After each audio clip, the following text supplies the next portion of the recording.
जय जय श्री जगन्नाथ महाप्रभु। जय जय श्री जगन्नाथ महाप्रभु।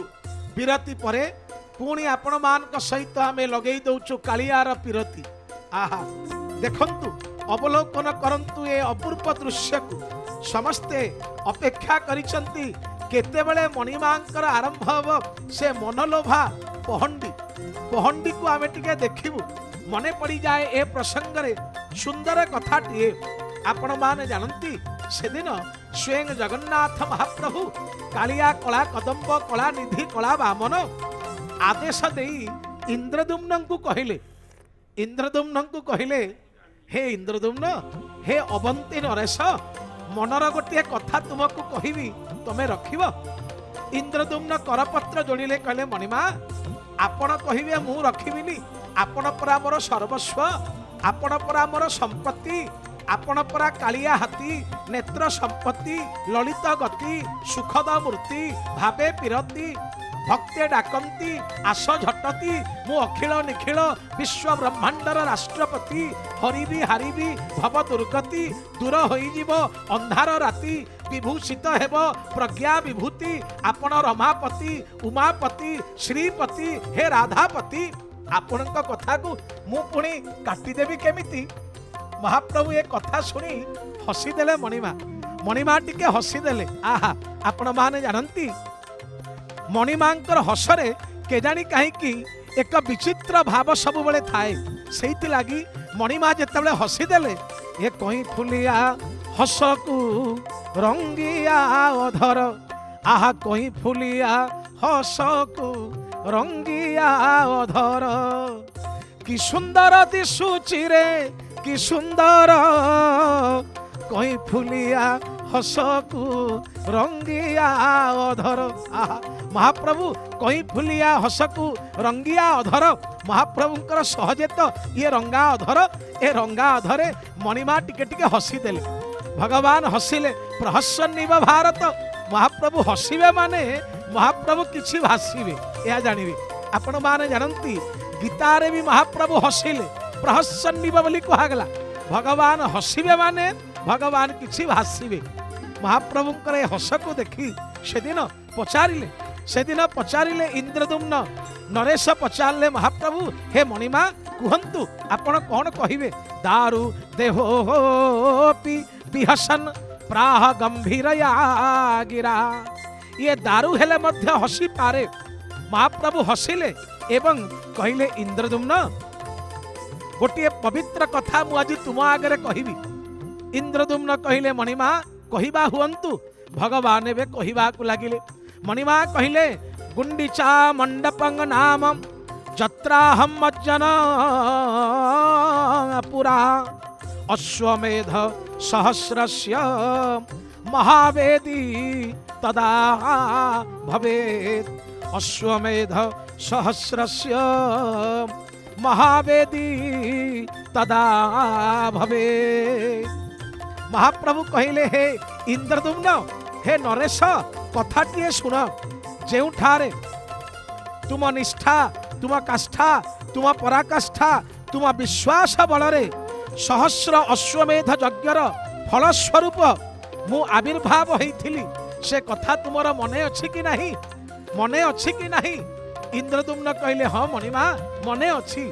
अश्वमेध यज्ञ परे सहस्र अश्वमेध यज्ञ परे आपणकर कृपा कदम्ब जेतेबेले विच्छुरित होई पड़िथिला कोटि कणुरा करुणार कार्तिक जेतेबेले विच्छुरित होई पड़िला महाप्रभु सेतेबेले आपण आसीथिले यज्ञ पुरुष हेई सेठी को आसीथिले। कारण ये हेइथिला यज्ञ क्षेत्र अपूर्व यज्ञ क्षेत्र हेइथिला। तेणु सेई जो यज्ञ क्षेत्र सेठारे परा आपण आविर्भाव हेइथिले। यज्ञांगरु संभूत यज्ञ धार जागीत यज्ञ स्वरूप यज्ञानन यज्ञ कील बाहुक यज्ञ वेदिनायक अज्ञ की भेदीव गहन हे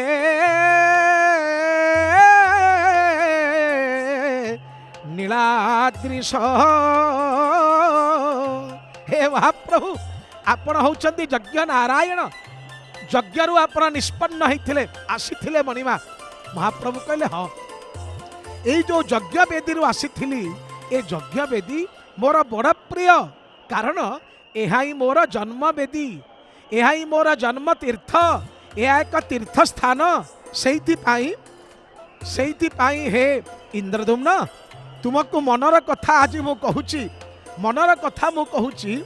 ଗୁଣ୍ଡିଚାଃ ମଣ୍ଡପଂ ନାମଂ ଯତ୍ରାହଂ ମଜ୍ଜନଂ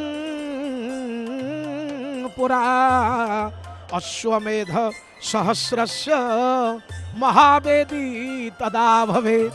हे इंद्रदुम्न, ये जो अपूर्व यज्ञ वेदी, ये जो अपूर्व यज्ञ वेदी जोठारे यज्ञ कर्म करी मु आविर्भाव होइथिली, से वेदी उपरे मोर बड़ लोभ, से वेदी को मोर बड़ आग्रह, बड़ लोभ।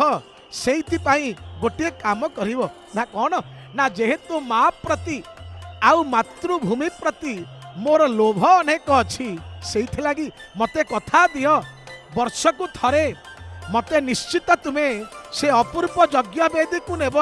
से यज्ञ वेदी प्रति मोर अहेतुकी दुर्बलता अछि।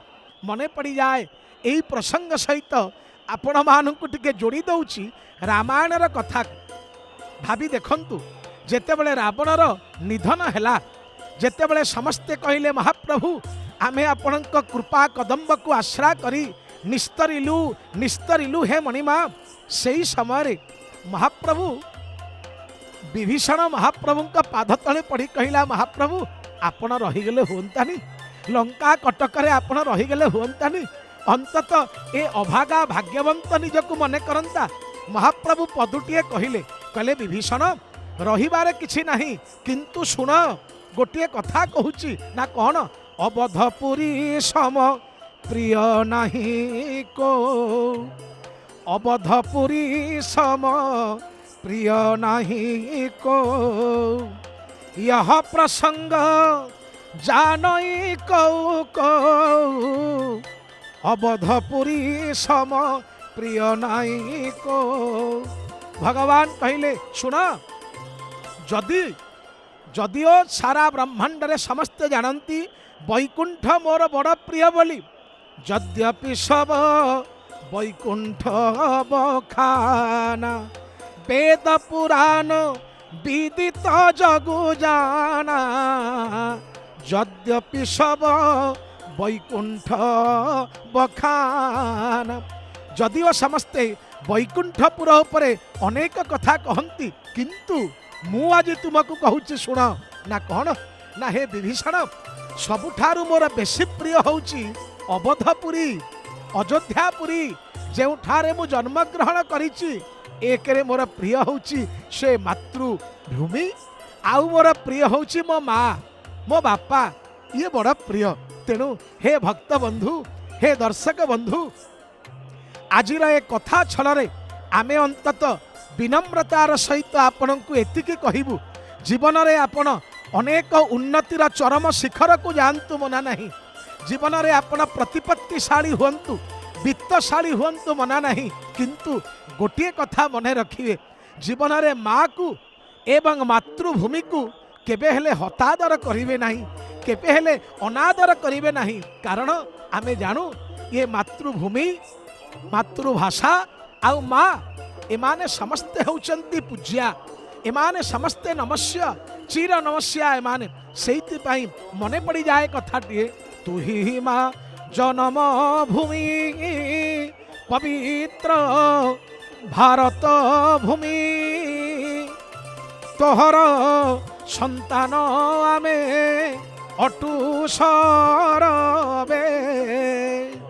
तोर श्रीचरण सेवा पाई मन प्राण देवा, गाइबा तोहर गीत आनंद मने, तो आनंदे होई बा सुखी, कांदीबा दुखरे तोर होई न दुखी।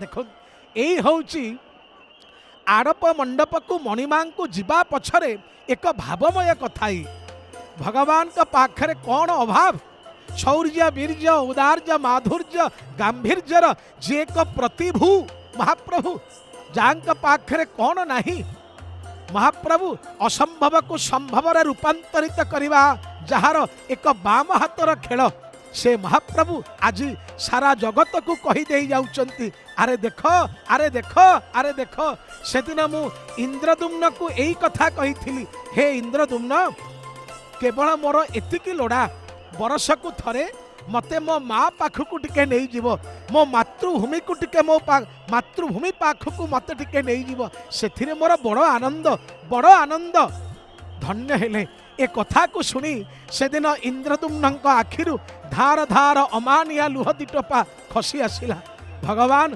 केवल सेतिकी नुहे आपण माने जानिबे ए यात्रार अनेक नाम अछंती कई कई कहंती ए यात्रा पतित पावन यात्रा किए कहती ये घोष यात्रा किए कहती ये अंतर्वेदी यात्रा किए कहती ये रासमंडप को यात्रा किए कहती ये यज्ञवेदी यात्रा किए कहले आड़प मंडप को यात्रा अनेक यात्रा हेले मध्य थिले मध्य महाप्रभु तांको माँ को केते भल पाती देखंतु तांको माँ को महाप्रभु केते भल पाती सेइथि लागि तो महाप्रभु सबु बेले कहिसंती सुनु जहननी सोई सुत बड़ भागी जो पितु मातु वचन अनुरागी जो पितु मातु वचन अनुरागी माँ एवं बापार कथा को जे मुंडरे धरिची से पिलार जीवन रे भय नहीं ये महाप्रभु कथारु ए विरल ए विपुल विभूति आमे पाइबा महाप्रभु कहले सुन ए यात्रार अनेक नाम थिले मध्य मते सबुठारु भल लागे जे एई यात्रा दिन मो नाम न नहीं अर्थात पतित पावन यात्रा न कही जे गुंडीचा गुंडीचा बोली नाम नहीं जाए तार कौन हुए गुंडीचा गुंडीचा यात्रा जे भजंती मनोत्तमः ते सर्व सर्व यज्ञानां प्राप्नुवन्ति फलं महत् महाप्रभु कहले सुन हे इंद्रदुम्न हे जगतवासी सुन सुन ए गुंडीचा नाम त्रिय अक्षर जे मुखे कला को उच्चार ता वंशे जेते पाप ठाई ताहा समस्त क्षय जाई गुंडीचा गुंडीचा नाम एतिकी जे उच्चारण करदेला आहा सेथिरे मोर आनंद हो जाए जगन्नाथ नाम को उच्चारण कले भक्त आनंद पाए किंतु गुंडीचांक नाम को उच्चारण करदेले स्वयं महाप्रभु आनंद पाती आज से गुंडीचांक कोलकु से गुंडीचा मंदिर को सुंदर भाव रे महाप्रभु करिवे यात्रा एवं श्री गुंडीचा बोली तुंडे कीर्तन कले समस्त वेदना मान तुटई जे भले गुंडीचा गुंडीचा बोली जे कीर्तन करे तुंडरु जहार माँ गुंडीचांकर शब्द पड़े आसे तांकर जीवन शतधन्य हुए लावण्यमय हुए ये हूँ कला माणिकर भाव ये हूँ कालिया कला कान्हू कला निधि कला बामन कला कदम्बंकर ये हूँ उत्तर सारा जगत पई सेइथिपाई आपण माने जानती महाप्रभुंकर अनेक तिथिरे अनेक यात्रा अनेक लीला हुए ये तो यात्रा प्रिय यात्रा विभोर जगन्नाथ ना अनेक यात्रा महाप्रभु करिवे आसीब अक्षय तृतीया महाप्रभु करिवे चंदन यात्रा आसीब भाद्रव कृष्ण पंचमी महाप्रभु करिवे राहु रेखा पिंधिबी आज मु आसीब सुंदर भाव रे ज्येष्ठ शुक्ल एकादशी भगवान करिवे विवाह लीला आसीब आषाढ़ शुक्ल दशमी भगवान करिवे बाहुड़ा यात्रा किंतु एते यात्रा थिले मध्य एते तिथि थिले मध्य भगवान कहले अरे सुन सुन मो माँ को मु एते भल पाए जे ना कौन ना तिथि मध्य अति श्रेष्ठ गुंडीचा उत्सव चतुर्दश भुवन रे अटे से दुर्लभ जेते तिथि जेते बार जेते यात्रा अच्छी ସବୁଠାରୁ ଦୁର୍ଲଭ ହେଉଛି ଏ ଗୁଣ୍ଡିଚା ଯାତ୍ରା। ଏ ଗୁଣ୍ଡିଚା ଯାତ୍ରା ସେଇଥିପାଇଁ ହେ ଭକ୍ତ ବନ୍ଧୁ, ଆଜି ଯେଉଁ ଜଗନ୍ନାଥ ମହାପ୍ରଭୁ ଆସିଲେ, ଆପଣାର କର୍ମବେଦୀକୁ ଛାଡ଼ି ଜନ୍ମବେଦୀକୁ ଏ ମଣିମା ଆସିଛନ୍ତି। କ'ଣ ପାଇଁ ନା ଶ୍ରୀ ଜଗନ୍ନାଥ ଚଢ଼ିଣ ନନ୍ଦୀ ଘୋଷ ଗୁଣ୍ଡିଚା ଘରେ ବିଜୟ ଦେଖି ନାଗନର ଗନ୍ଧର୍ବ କିନ୍ନର କରୁଥାନ୍ତି ଜୟ ଜୟ। ଆହା, ସୁନ୍ଦର ଭାବରେ ମହାପ୍ରଭୁଙ୍କ ଲୀଳାକୁ ଯେତେବେଳେ ବିଶ୍ୱନାଥ ଖୁଣ୍ଟିଆ ଲେଖିଦେଲେ, ଏତେବେଳେ ଭାବକୁ ରଖିକଲେ ଆହା ମହାପ୍ରଭୁ କି ସୁନ୍ଦର ଲୀଳା ଆପଣ କରନ୍ତୁ। ଶ୍ରୀ ଜଗନ୍ନାଥ ଚଢ଼ିଣ ନନ୍ଦୀ ଘୋଷ ଗୁଣ୍ଡିଚା ଘରେ ବିଜୟ ଏବଂ ଦେଖି ନାଗ ନର ଗନ୍ଧର୍ବ କିନ୍ନର କରୁଥାନ୍ତି ଜୟ ଜୟ, କରୁଥାନ୍ତି ଜୟ ଜୟ। ଆଜି ହେ ଦର୍ଶକ ବନ୍ଧୁ, ହେ ଭକ୍ତ ବନ୍ଧୁ, এই লীଳାକୁ ଅଙ୍ଗୀକାର କରିବାକୁ ଯାଇ ମହାପ୍ରଭୁ ଆଜି କରିବେ ଇଏ ଆଡ଼ପ ବିଜେ କରିବେ ମହାପ୍ରଭୁ ତାଙ୍କ ମାକୁ କେତେ ଭଲ ପାଆନ୍ତି, ମାତୃଭୂମିକୁ ଭଗବାନ କେତେ ଭଲ ପାଆନ୍ତି, ତାକୁ ଦେଖେଇ ଦେବା ପାଇଁ ଆଜି ଭଗବାନଙ୍କର ଏ ଅଭିନବ ଲୀଳା ଆଜି ଏ ଶରଧା ବାଲିର ଛାତି ଉପରେ। ଆପଣମାନେ ଜାଣନ୍ତି ଇଏ ହେଉଛି ସେଇ ଶରଧା ବାଲି ଯାହାକୁ ଭକ୍ତ ଦେଖିଲା ମାତ୍ରେ ଆଉ ସମ୍ଭାଳି ପାରେନି ଏବଂ କହେ ଧନ୍ୟ ମହାପ୍ରଭୁ, ଏ ଶରଧା ବାଲିର କି ଭାଗ୍ୟ, ଏ ଶରଧା ବାଲିର କି କମ୍ପନ, ଏ ଶରଧା ବାଲିର କି ଭାବ, ତୁମେ ମଣିମା ବନ୍ଧା ପଡ଼ିଲ। ଆଜି ସେଇ ଶରଧା ବାଲିର ଛାତି ଉପରେ ଦଣ୍ଡାୟମାନ ହେଇଛନ୍ତି ତିନି ରଥ।